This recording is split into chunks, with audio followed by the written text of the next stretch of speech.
اس صورتحال نے خاص طور پر علماء کے وقار کو مجروح کیا ہے، ان کی رہبری اور افادیت پر سوالیہ نشان لگا دیا ہے۔ سوال یہ بھی ہے کہ ہندو راشٹر پر اتنا واویلا اور رد عمل کیوں؟ ہر بار اسلام خطرے میں کیوں پڑ جاتا ہے؟ کیا اسلام اپنی بقا کے لیے کسی دنیاوی نظام کا محتاج ہے کہ اگر وہ نظام رہے گا تو ہی اسلام کا وجود باقی رہے گا، ورنہ وہ خطرے میں پڑ جائے گا؟ ندوۃ العلماء کی معروف شاخ مدرسہ فلاح المسلمین تیندوا رائے بریلی کے نو تعمیر شدہ دارالعلوم کے ایک کلاس روم میں ایک مجلس منعقد ہوئی۔ حضرت مولانا علی میاں رحمۃ اللہ علیہ ناظم ندوۃ العلماء تشریف فرما تھے۔ سامنے ندوہ سے آنے والے فضیلت کے طلبہ کے ساتھ ہم سب شریک مجلس تھے۔ مولانا محترم بلال حسنی مدظ اللہ نے حضرت مولانا کے سامنے چند احادیث پڑھی، حضرت مولانا نے درس دیا اور طلبہ اور اساتذہ کو مفید باتوں اور کلمات سے نوازا۔ آج یہاں ایک مجلس منعقد ہے۔ مولانا محترم ندوۃ العلماء کی نظامت کی ذمہ داریوں کے ساتھ ہمارے درمیان تشریف فرما ہے، لیکن حالات مختلف اور زمانہ نازک ہے۔ اس نازک موقع پر حضرت مولانا علی میاں رحمۃ اللہ علیہ بار بار یاد آتے ہیں۔ ایک موقع پر اپنی تقریر میں حضرت مولانا نے صاف الفاظ میں فرمایا تھا کہ اس ملک کی اکثریت نے طے کر لیا ہے کہ وہ اس ملک کو ہندو راشٹر بنا کر رہے گی۔ چہار جانب برپا شور و ہنگامہ اور موجودہ حالات مولانا علیہ رحمہ کی بات کی تصدیق کرتے ہیں، بتاتے ہیں کہ شاید وہ گھڑی اب زیادہ دور نہیں رہی۔ یہ سب اچانک ہونے والا معاملہ نہیں ہے، بچپن سے سنتے آ رہے ہیں۔ تقریباً 75-80 برس پہلے، بلکہ اس سے بھی پہلے اس کا فیصلہ اور عزم کر لیا گیا تھا۔ دھیرے دھیرے ایک ایک قدم اس کی طرف اٹھتے رہے اور اس تعلق سے باتیں کی جاتی رہی۔ جو بات توجہ کے قابل ہے وہ یہ کہ اول وقت سے لے کر ابھی 6-7 برس پہلے تک کی باتوں میں ہندو راشٹر کے لیے رام راج کو نمونے کے طور پر پیش کیا جاتا تھا اور اسے قائم کرنے کی بات ہوتی تھی۔ رام راج کی باتیں کرنے والوں نے اس سے بڑا کام لیا۔ انہوں نے طبقاتی نظام میں بٹے اپنے سماج میں سے اس کے ذریعے چھتری، کائست اور پسماندہ طبقوں کو خود سے جوڑنے، بلکہ صحیح بات تو یہ ہے کہ انہیں سادھنے اور استعمال کرنے کا کام کیا۔ لیکن اب ہندو راشٹر کی بحث میں رام راج کی جگہ مسلم دشمنی کو لا کر رکھ دیا گیا ہے۔ یہ بہت اہم پہلو ہے اور اس کی کئی وجوہات ہیں، جن میں سے 2 وجہیں خاص طور پر لائق توجہ ہیں۔ ایک کا تعلق اس نظام کے علمبرداروں سے ہے تو دوسرے کا ہندوستان کے مسلمانوں سے۔ ہندوتوا کے علمبردار اس کی بات تو بہت شدت سے کرتے تھے، لیکن روز اول سے ان کے پاس اس سلسلے میں کوئی خاکہ نہیں تھا اور آج بھی نہیں ہے۔ اگر کبھی کسی نے خاکہ پیش کرنے کا مطالبہ کیا بھی تو اس کی بات پر توجہ نہیں دی گئی۔ اس کے برخلاف مسلمانوں کی اکثریت کیا پڑھے اور کیا بے پڑھے ہندوتوا کا نام سنتے ہی آپا کھو بیٹھتے تھے۔ ان کی طرف سے احتجاج، مظاہرات، تقاریر، گرما گرم بحثیں، للکارنے، چیلنج کرنے، جذباتیت کے اظہار، تحقیر و تذلیل، لعنت و ملامت، حتیٰ کہ گالی گلوچ کے تماشے بھی دیکھنے کو ملتے رہے۔ مسلمانوں کی اس طرز عمل نے بھی ہندو راشٹر کے علمبرداروں کے لیے رام راج کی جگہ مسلم دشمنی کو فٹ کرنے میں آسانی پیدا کی۔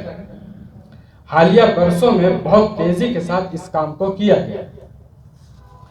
موجودہ حالات کا ایک پہلو اور بھی ہے، جس کی وجہ سے حالیہ برسوں میں خاص طور پر سنجیدہ اہل علم نے حضرت مولانا علی میاں رحمۃ اللہ علیہ کو بہت شدت سے یاد کیا۔ دراصل اس وقت مسلمانوں کی چال ڈھال وہی ہے جو اس سے قبل پڑوسی ملک میانمار یعنی برما کے مسلمانوں کی ایک وقت میں تھی۔ حضرت مولانا نے وہاں جا کر انہیں جھنجھوڑا تھا، بدلتے ہوئے حالات کا انہیں احساس دلایا تھا، نہ سدھرنے کی صورت میں انہیں ان کے انجام سے باخبر کیا تھا اور ڈرایا تھا۔ وہ نہیں سدھرے اور آخر کار انتہائی تکلیف دہ حالات سے دوچار ہوئے۔ اس وقت مولانا علیہ رحمہ کی آڈیو تقریر بہت وائرل ہوئی تھی۔ آج ہندوستان کے مسلمان تقریباً اسی مقام پر کھڑے ہوئے ہیں۔ ایسے میں سوالات بہت ہیں، پر جواب کسی کا نہیں ہے۔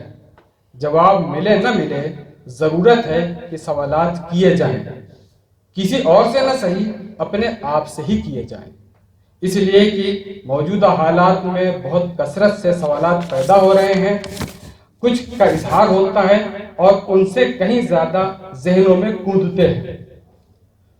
لوگ جوابات نہ ملنے سے پریشان ہیں۔ جواب کی جگہ گہرا سناٹا ہے، اس کی وجہ سے ہر طرف انتشار اور الجھنوں کا دور دورہ ہے۔ اس صورتحال نے خاص طور پر علماء کے وقار کو مجروح کیا ہے، ان کی رہبری اور افادیت پر سوالیہ نشان لگا دیا ہے۔ سوال یہ بھی ہے کہ ہندو راشٹر پر اتنا واویلا اور رد عمل کیوں؟ ہر بار اسلام خطرے میں کیوں پڑ جاتا ہے؟ کیا اسلام اپنی بقا کے لیے کسی دنیاوی نظام کا محتاج ہے کہ اگر وہ نظام رہے گا تو ہی اسلام کا وجود باقی رہے گا، ورنہ وہ خطرے میں پڑ جائے گا؟ کیا طلوع اسلام کے وقت کا دنیاوی نظام اس کے موافق تھا؟ وہاں سردارانہ نظام تھا، جس کی لاٹھی اس کی بھینس کا رواج تھا۔ حضرت جعفر رضی اللہ تعالی عنہ کے الفاظ میں اس وقت یأکل القوی من الضعیف، طاقتور کمزور کو کھا جاتا تھا۔ مدینہ میں زمینداری، جاگیرداری، سرمایہ داری اور یہودیوں کا استحصالی سودی نظام تھا۔ آگے بڑھیں تو قیصر و کسریٰ کی حکومتوں کے پرچم انتہائی جاہ و جلال کے ساتھ دنیا پر لہرا رہے تھے۔ رومن امپائر کا حکمراں قیصر روم اور فارس، جسے آج ایران کہتے ہیں، اس کا شہنشاہ کسریٰ کے لقب سے جانا جاتا تھا۔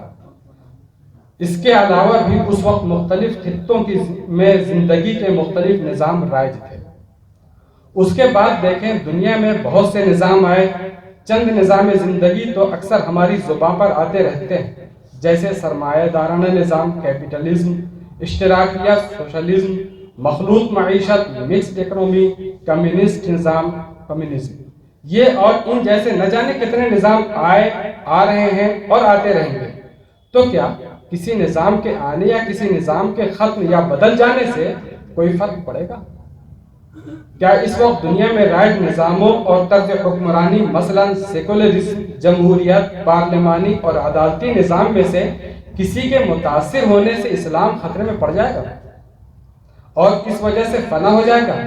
سوال یہ بھی ہے کہ فنا کا خطرہ کس کو ہے، اسلام کو یا لوگوں کو؟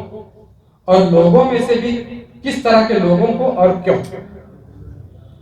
پھر یہ سوال بھی ہے کہ خاص طور پر ملک میں ہمارے وجود کی نوعیت کیا ہے؟ کیا ہم اس ملک کے مالک ہیں، حاکم ہیں، شریک اقتدار ہیں یا محکوم ہیں؟ سرمایہ دار ہیں، تاجر ہیں، ملازم ہیں یا خادم ہیں؟ یا پھر ان سب کے ساتھ یا ان سے ہٹ کر اس ملک میں ہمارے وجود کی نوعیت کچھ اور ہے؟ کیا ہم ایک قوم ہیں یا امت ہے؟ ہمارا عمل اور رد عمل، رویہ اور برتاؤ ان میں سے کس مناسبت اور حیثیت سے ہوتا ہے؟ سوالات اور بھی ہیں اور بہت ہیں، لیکن سوال پیدا ہوتا ہے کہ ان سوالات کا جواب دے گا کون، اور اس کی ذمہ داری کس پر عائد ہوتی ہے؟ ظاہر ہے کہ یہ ذمہ داری ہم پر عائد ہوتی ہے۔ نظریں ہماری طرف اٹھتی ہیں، مسائل کے حل کی ہم سے امیدیں وابستہ کی جاتی ہیں اور پریشان کن سوالات کا ہم سے جواب چاہا جاتا ہے۔ اس لیے ہم ستائش کے خوگر نہیں، فکر ارجمند کے پاسباں ہیں، ستائش کے طلبگار نہیں، دل دردمند کے امین ہیں، لفظوں کے تیر چلانے والے نہیں، زبان ہوشمند کے علمبردار ہیں۔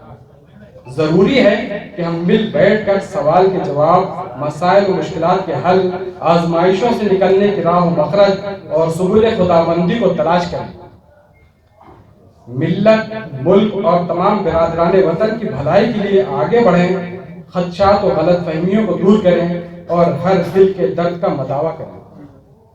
ہم اس عزم و حوصلے اور یقین کا اظہار کرتے ہیں کہ مولانا محترم بلال حسنی ندوی مدظ اللہ کی ہدایات اور رہنمائی میں اپنے قدم آگے بڑھائیں گے اور جانب منزل سفر کا آغاز کریں گے انشاءاللہ، والحمدللہ رب العالمین۔